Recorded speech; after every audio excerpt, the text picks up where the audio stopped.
Okay, legal effect is synonymous o synonym ng legally binding.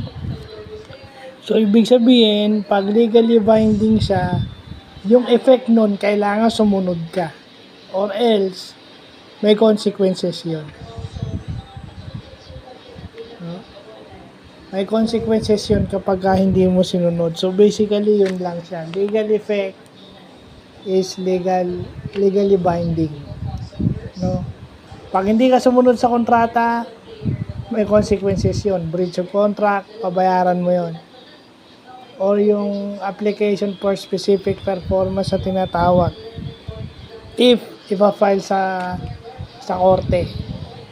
No? So, yun yung importanteng nalalaman natin. No? Kaya nung sinabi ko, nag-update ako kasi may mga bagay na hindi na ako updated, lalo na sa